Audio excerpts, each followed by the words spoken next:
बिस्मिल्लाहिर्रहमानिर्रहीम। अच्छा, आज जो है ना चैप्टर नंबर 6 का जो है हमने लेक्चर नंबर 1 स्टार्ट करना है। तो चैप्टर नंबर जो 6 है ये हमारा वर्क के ऊपर होगा कि हमने वर्क के बारे में स्टडी करना है, वर्क क्या होता है, ठीक है, और इसका क्या लिंक होता है हमारा। अब ये एडवांस लेवल अब आपका, अब जो आपने ये 5 6 7 में पढ़ा होगा उससे काफ़ी चेंज है ये। अच्छा, लेक्चर नंबर 1 है, इसके अंदर वर्क पढ़ना है, वर्क की डेफिनेशन होगी और वर्क के जो होंगे ना यूनिट्स होंगे, ठीक है। अच्छा, सबसे पहले वर्क होता क्या है? वर्क होता है कोई भी आप काम करते हो, ठीक है। जो काम करते हो उस काम के अंदर क्या होता है कि आप किसी भी चीज़ पे फोर्स लगाते हो। चेयर है, चेयर को आपने उठा के इधर से दूसरी जगह पे रखना है, तो चेयर के ऊपर आप फोर्स लगाते हो और डिस्प्लेसमेंट या डिस्टेंस कवर करते हो। इसका मतलब फोर्स भी लगानी है और डिस्टेंस भी। अगर आप फोर्स लगा के डिस्टेंस कवर नहीं करते तो क्या काम कर रहे हो? लेट कर लो आपने चेयर को उठा के वो साइड पे रखा, तो इसका मतलब क्या हुआ है? आपने काम किया। अगर मैं कहूँ दीवार को धक्का लगाओ, फोर्स लगा रहे हो, क्या फासला तय हो रहा है? तो कितना वर्क हुआ है? वर्क जीरो है। बेशक आपका जोर या आपकी जो एनर्जी ज़्यादा लग रही है, लेकिन वर्क आपका ज़ीरो है। क्लियर होगी बात यहाँ तक? तो इसका मतलब आपने फोर्स भी लगानी है और आपने डिस्टेंस भी कवर करना है, तो वो आपका क्या कहलाता है? वर्क होता है। वर्क की समझ आई थोड़ी बहुत? तो अब ये देखो, ये बॉक्स है, यहाँ पे बता रहा है कि ये आपका फोर्स लगा रहे हो आप इसके ऊपर, ठीक है। फोर्स लगाने के बाद ये देखो एस, एस का मतलब यहाँ पे इसने डिस्टेंस, ये आपकी बुक से एग्जांपल ली है मैंने, और भी बताऊंगा मैं आपको। तो इसने डिस्टेंस कवर किया है, तो इसका मतलब इसने वर्क किया है। फोर्स भी लगाओ और डिस्टेंस भी कवर हो तो वो आपका क्या कहलाता है? वर्क होता है।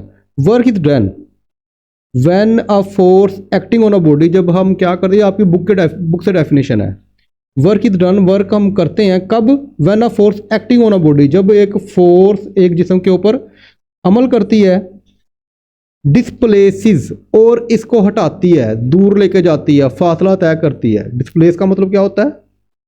फासला, उसको दूर लेके जाना, उसको किसी डिस्टेंस पे लेके जाना।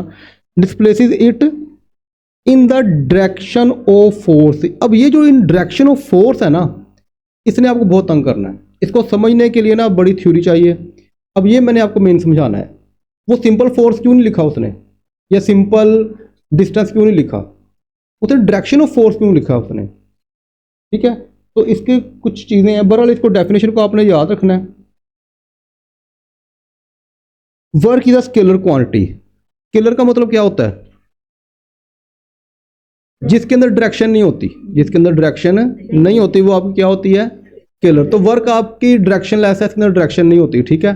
तो ये हमारी एक स्केलर क्वांटिटी है।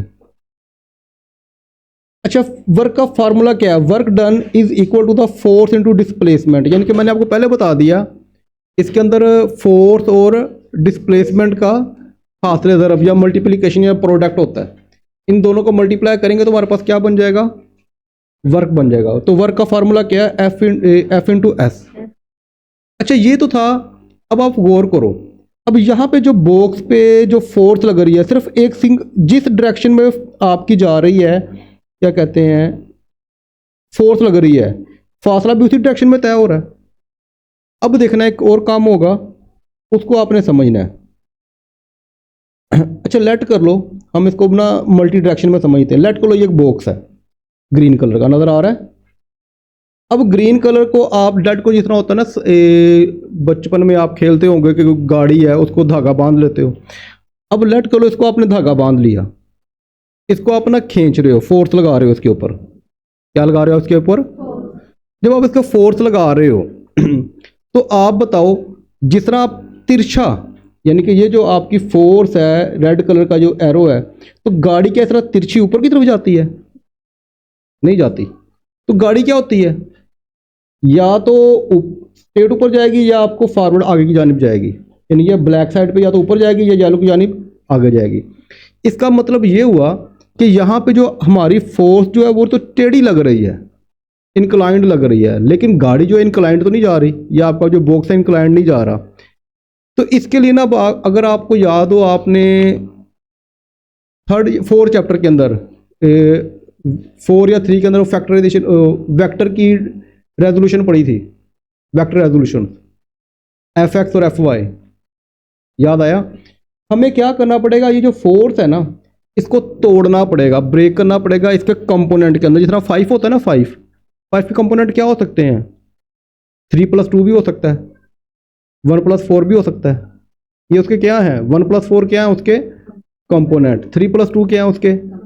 इसी तरह ये जो फोर्स लग रही है ना, इस फोर्स को हमने इसके कंपोनेंट में ब्रेक कर देना है। ये आपका जो है ये एक्स एक्सिस पे है और ये इसको बोलते हैं एफ एक्स, याद आया कुछ आपको। और इस एफ एक्स किसके इक्वल था, एफ कोस थीटा के। अब ये जो ऊपर की यानी फोर्स लग रही है ये हमारी क्या है, एफ वाई थीटा, और ये f y equal to f sine theta के इक्वल होती है। क्लियर होगी बात। इसका मतलब ये जो आपकी फोर्स है इसके दो कंपोनेंट हैं, एफ एक्स और एफ वाई। अब आप बताओ कि इस कंपोनेंट की वजह से, अब इस फोर्स को भूल जाओ, अब इन दोनों में से कौन सा कंपोनेंट है जिसकी वजह से गाड़ी जो है आगे मूव करेगी, या तो इधर को जाएगी सीधी या ऊपर जाएगी। अब आप बताओ गाड़ी किधर जाती है, हॉरिजॉन्टल सीधी जाती है कि ऊपर जाती है। तो आप मुझे बताओ ये जो आपका एफ एक्स कंपोनेंट है इसकी वजह से मूवमेंट हो रही है कि एफ वाई की वजह से मूवमेंट हो रही है। ये क्लियर हुई बात। अब उसने क्या लफ्ज़ बोला था, इन the direction of force, in the, यही नहीं बोला था उसने सिंपल फोर्स नहीं लिखा, उसने क्या लिखा, यानी कि आपने फोर्स का वो कंपोनेंट लेना है जिसकी डायरेक्शन में आपकी फोर्स जा रही है। तो इसका मतलब यहां पे जो फोर्स है वो कौन सी डायरेक्शन में जा रही है, एफ एक्स हॉरिजॉन्टल जा रही है। तो इसका मतलब यहां पे जो बॉडी मूव कर रहा है वो एफ एक्स की वजह से मूव कर रहा है, एफ वाई की वजह से मूव। तो हमें कौन सा कंपोनेंट चाहिए, एफ एक्स के एफ वाई। तो इसका मतलब आप यहाँ पे एफ नहीं लिखोगे, क्या लिखोगे, एफ एक्स।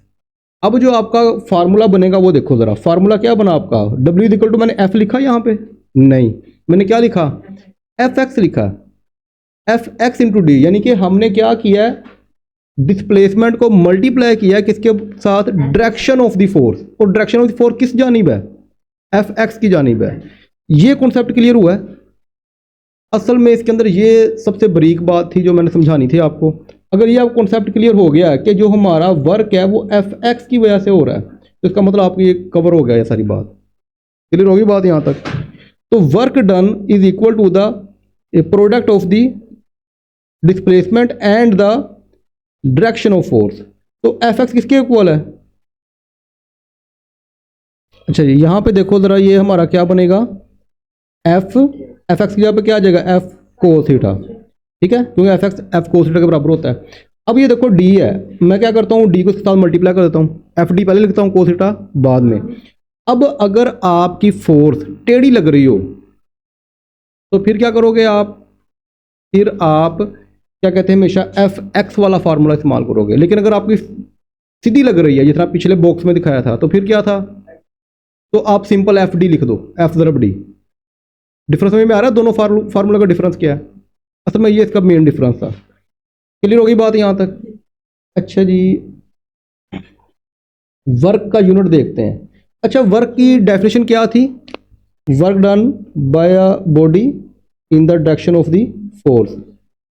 अच्छा जी, अब आपका जो होता है ना फोर्स का यूनिट याद है किसी को, और डिस्टेंस का यूनिट क्या होता है, मीटर होता है ना, डिस्टेंस का यूनिट क्या होता है, मीटर। अब कुछ भी नहीं है, यूनिट याद रखने का तरीका ये है कि आपको जो मैंने स्टार्टिंग में पहले चैप्टर में थे नहीं 7 यूनिट्स, टेबल जो था 7 यूनिट्स का, अगर आपको वो याद है ना तो पूरी बुक का कोई भी यूनिट आपको तंग नहीं करेगा। अगर आपको वो याद नहीं है तो सारे फिर आप परेशान ही रहोगे। वो 7 टेबल है, 7 यूनिट्स हैं वो। फोर्स का यूनिट क्या होता है, न्यूटन, और डिस्टेंस या डिस्प्लेसमेंट का यूनिट क्या होता है, मीटर। अब ना बोर्ड में ये डेफिनेशन बहुत आती है, डिफाइन जोल, ये बात ध्यान में रखो, बोर्ड में डेफिनेशन बहुत आती है, डिफाइन जोल। अब जोल की डेफिनेशन कोई मुश्किल नहीं है। अब इस पे गौर करो, कहता है कि अगर आप किसी जिस्म के ऊपर क्या लगाओ, फोर्स, और कितनी लगानी है, 1 न्यूटन की।